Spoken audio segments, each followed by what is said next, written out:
De ce journal, les dangers des pesticides, ces substances utilisées en agriculture pour protéger les plantations et lutter contre des organismes nuisibles seraient impliquées dans un grand nombre de pathologies lourdes comme les cancers, les troubles neurologiques ou encore les malformations. Les preuves s'accumulent, pourtant ces produits chimiques sont omniprésents dans nos assiettes. C'est une enquête signée Emina Mnehmo et Abdoulaye Tabia. La tomate est parmi les fruits et légumes les plus consommés de par le monde. Sa culture commence au mois de mars pour s'achever dès l'apparition des premiers signes de l'hiver. Pour assurer sa production tout au long de l'année, les agriculteurs ont recours aux engrais et aux pesticides, même lorsque les plantations sont sous serre. Ces traitements chimiques permettent d'avoir une récolte d'une couleur et d'un calibre attrayant. Abdeltif est fier de sa récolte, mais cela a un prix. En l'espace de 12 ans, cet agriculteur voit la récolte de sa terre baisser d'année en année. Ma terre affaiblit et n'est plus comme avant, mais je suis contraint d'utiliser les pesticides, même si en plus ils coûtent cher. Je suis conscient des dangers, mais je n'ai pas d'autre choix. Pourtant, malgré l'utilisation massive des pesticides, sa plantation n'a pas échappé aux maladies. Abdeltif a donc fait appel à un technicien spécialisé dans la protection des plantes. Le verdict est sans appel, il faut déraciner les tiges affectées au risque de contaminer toute la plantation. Dans ce cas de figure, la branche commence à sécher d'en haut pour atteindre les racines. Lorsqu'elle atteint ce stade, il faut tout simplement l'enlever.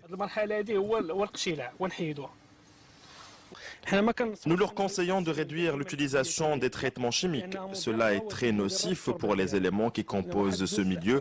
Au bout de 10 voire 15 ans, la richesse du sol est réduite à néant. Il existe des produits capables de tuer toutes les espèces qui vivent dans la terre. En effet, dans un mètre carré, les micro-organismes dépasseraient les 250 millions d'individus.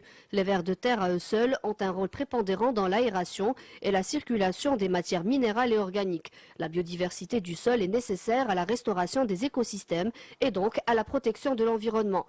Dans cette ferme 100% bio, l'expérience a donné ses fruits. La terre, en fait, chaque année, elle s'enrichit.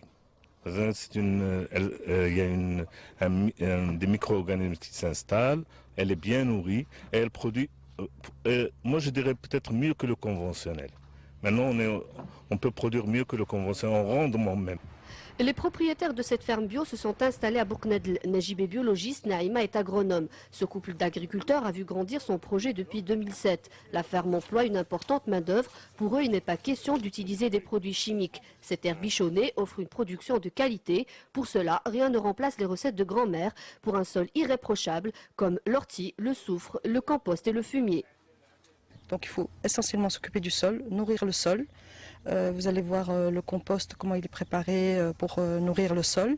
Et quand la plante a tout ce qu'il faut de manière saine, elle peut grandir de manière saine.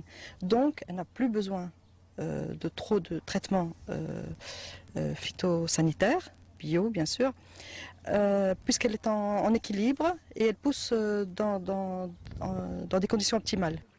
Autre critère indispensable pour préserver la richesse de la terre, planter des légumes et des fruits de saison. Ces productions saines ne peuvent être que bénéfiques, tant bien sur le plan santé, commercial qu'environnemental. Pourtant, l'usage des pesticides dans l'agriculture reste très élevé au Maroc. L'importation de ces produits chimiques dépasserait les 12 000 tonnes par an.